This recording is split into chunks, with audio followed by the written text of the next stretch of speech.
Dear friends, सबसे पहले तो आपको कोर्ट को यह बताना होगा कि उस संपत्ति, उस प्रॉपर्टी पर किस डेट से आपका कब्जा है। डेट ऑफ पोजीशन आपको बताना होगा, जिससे कि कोर्ट यह क्लियर कर पाएगी कि आपका लिमिटेशन एक्ट के अकॉर्डिंग, इस लिमिटेशन एक्ट के कानून के तहत आपका जो कब्जा है वह 12 वर्षों से अधिक का हो चुका है। तो आपको डेट ऑफ पोजीशन आपको बताना पड़ेगा। दूसरी चीज दूसरी चीज डियर फ्रेंड्स, आपको कोर्ट को यह बताना होगा कि आपका जो कब्जा है, उस कब्जे के बारे में, उस संपत्ति का जो रियल ओनर है, जो मूल मालिक है, उसको उस कब्जे के बारे में पता होगा।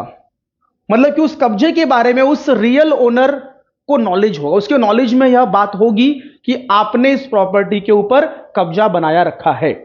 तो मूल मालिक को, रियल ओनर को यह बात पता होनी चाहिए। यह दूसरी चीज आपको कोर्ट में प्रूफ करनी है। तीसरी चीज,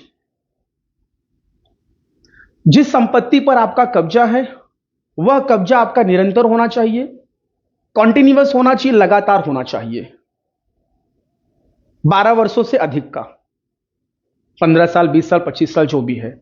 लेकिन आपका जो कब्जा होगा वह निरंतर, कंटिन्यूअस होना चाहिए। इस बात का भी आपको प्रूफ कोर्ट में देना होगा।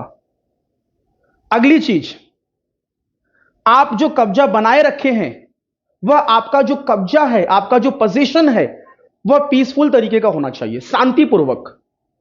कोई आपको इंटरप्ट नहीं करना चाहिए, आपको कोई डिस्टरबेंस नहीं करना चाहिए।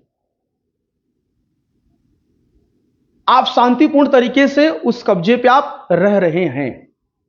So without any interruption, without any disturbance आप उस कब्जे को बनाए रखे हैं। यह चीज का आपको प्रूफ देना होगा। ऐसा मैं क्यों कह रहा हूं?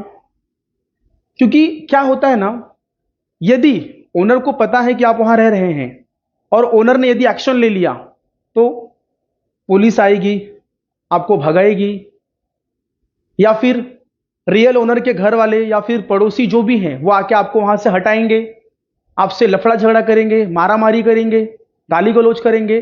तो इसका मतलब कि आप वहां पे शांति तरीके से नहीं रह रहे हैं, आप डिस्टर्ब हो रहे हैं।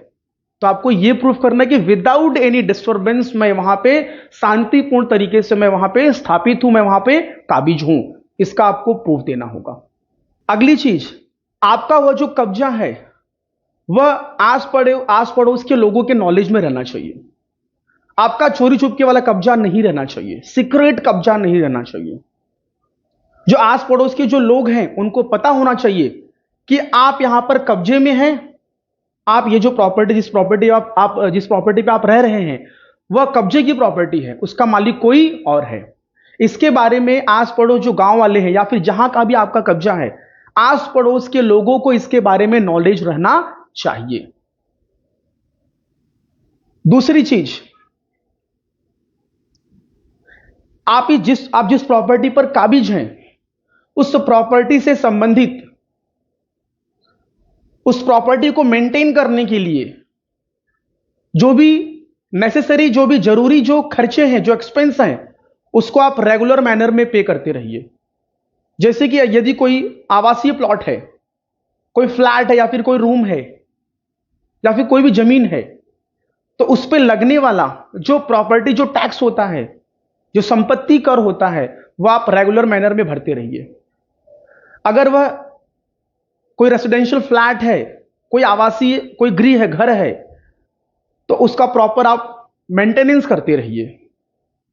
Water bill, electricity bill, gas bill, मतलब एक किसी संपत्ति को यदि आपको प्रॉपर वेल मेंटेन करना है और आप वहां पे काबिज हैं, तो वो सब सारी चीजों का भी आपको ख्याल रखना होगा, जिससे कि ये क्लियर होगा कि आप प्रॉपर, परफेक्ट, आप सही तरीके से आप उस प्रॉपर्टी के पोजीशन में हैं और उस प्रॉपर्टी में आपका इंटरेस्ट है और उस प्रॉपर्टी को प्रॉपर आपने मेंटेन करके रखा है।